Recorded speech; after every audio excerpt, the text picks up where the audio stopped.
My name is Cindy, and I'm a level designer.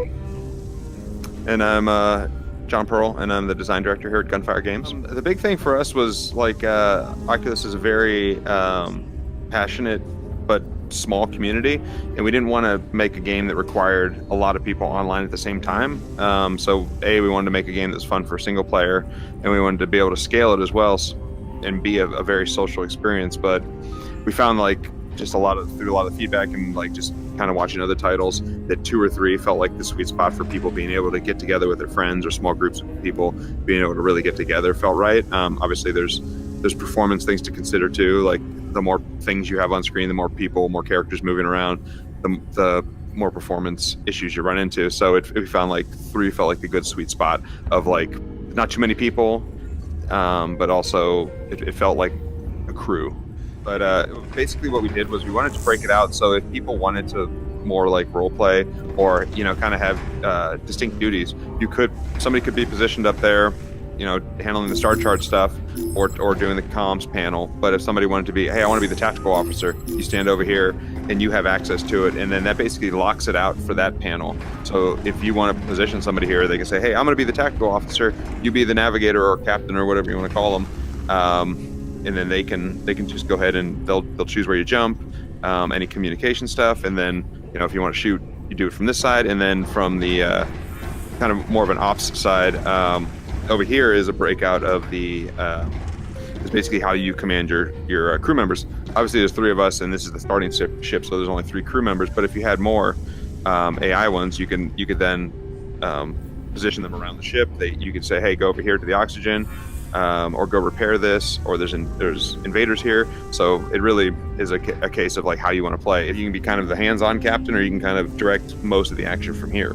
Or if you're single player and you want to, you can just do it from the single console. I think FTL, a lot of it is the randomness that makes it difficulty, and kind of how fast and how you choose things moment to moment. There's a big aspect of that on the ships.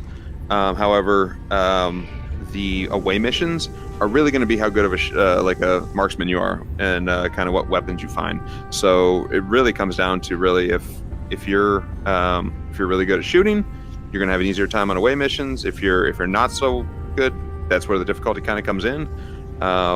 So it really depends. Like I don't know if it'll be as soul crushing as FTL, but it should present a constant challenge to you as you get closer and closer to your goal. I've personally handled a lot of when you jump to the away missions, all the different layouts that get spawned, the different levels within that, because you'll have like the industrial atmosphere or the space station environment. So we handle a lot of, anywhere from, I guess the best way to describe it is small stations to very large stations. And within that, different missions will roll different types of factions. So on that side, I control a lot of how that comes in, but whatever gets spawned, that's up to the randomly generated world. So we'll have a lot of different levels, and how the levels snap together is one way of variations. And it would take, for example, perhaps that same layout, but then dress it to a completely different environment. So although it may not seem like you're running in the same spot, but you really are, and you may not know it as a player. And that's kind of the idea, and that's more of how we design behind the scenes, to not put so much work on us, but still make that randomly generated environment. Could we try a mission or two and keep talking while we play? Yeah. Sure. You want to jump us to one? Am I flying us? Sure. Go ready? For it. Yep.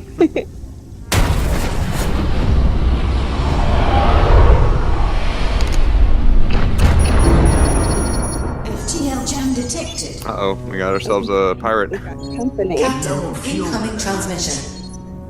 You good captain and send some our way. What do we want to do? What do you guys want to do? Do we want to comply, or do we want to challenge them? Beat them up? I'd say we challenge them. Of course, Refuse. Yeah. I was hoping you'd say that. Pirates. Alright, you handle the thing. Okay, I'll shoot them. Alright, so we have some options here. We have like our basically our laser, which will use our capacitor, and that basically is kind of the limiter for like how much you can shoot. Also, there's an individual recharge on every one of our systems.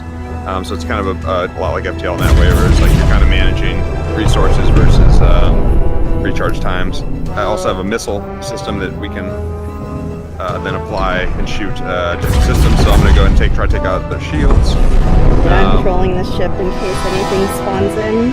All right, cool. I'm just watching my mini map. All right, we got him. Push over. FTL And then we get to collect some salvage from. Ready to go to the next one? Sure. Yep.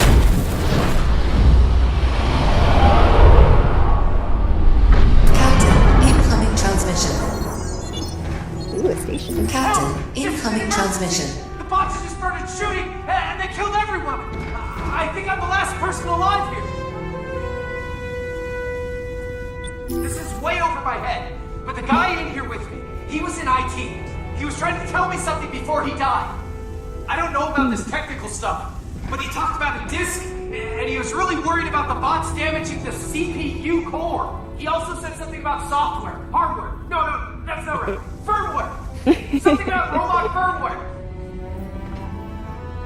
So we should head over there? Is that where this Sure. is? Yeah. Please, Yeah. stop them before they get So in of here. course everything is up I'm to gonna you, whether you decide to, take on the mission, not take on the mission, fly. So we Also, just head like- to the teleporting room? Yep. Yeah, we'll just go through here. And grab additional weapons if you need. Yeah, if you want an extra pistol, there's some here. I'll go ahead and acquire teleport lock. Cool.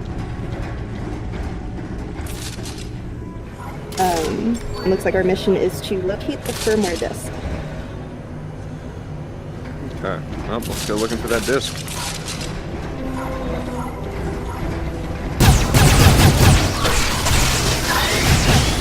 Oh my goodness.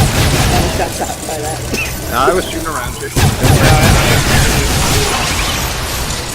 There is friendly fire, so gotta watch your shots.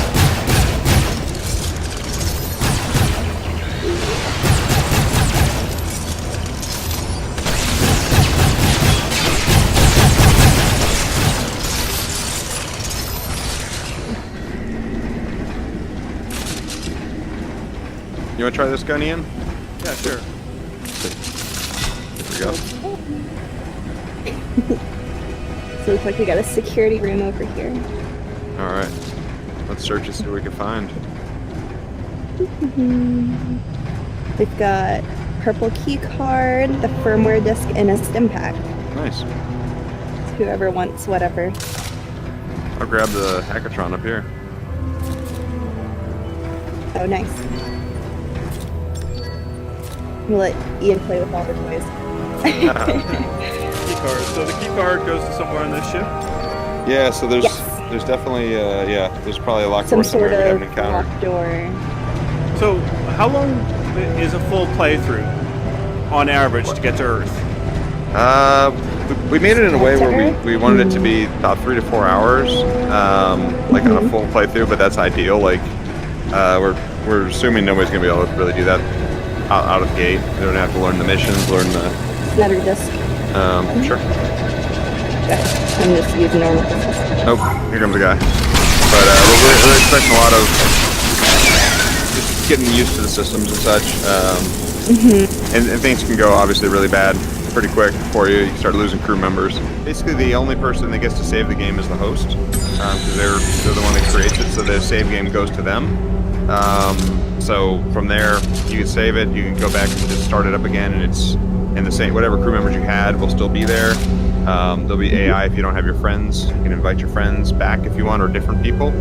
But yeah, once you run out of crew members or your ship blows up, that save is deleted. What's the coolest part about going around in space? It's like going out on away missions, checking out these cool different stations and encountering different aliens, robots, different cool things like that, as opposed to just kind of staying on the bridge. Cool. So we should be able to go back to the ship.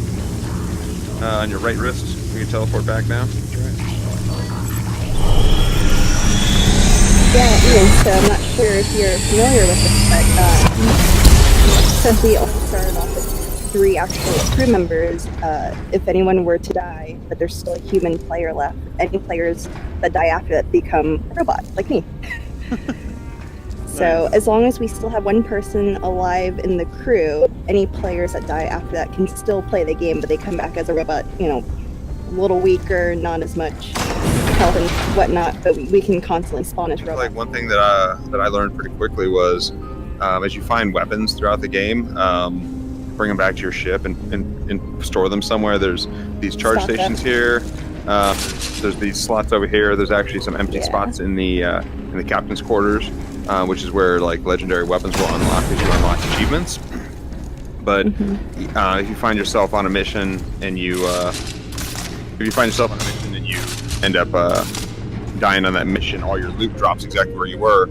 So you don't want to be at a disadvantage when you go back on that mission to try to recover your stuff. So having stockpile back here and not keeping all your guns on you at all times is definitely it's something I learned pretty quick. Like, 'cause it's, you basically go back in with one of these little pistols if you don't have some here. So these are meant to be like just kind of like standard issue. So you find a lot of cool guns along the way. Be sure to keep some back because you never know when you might need them.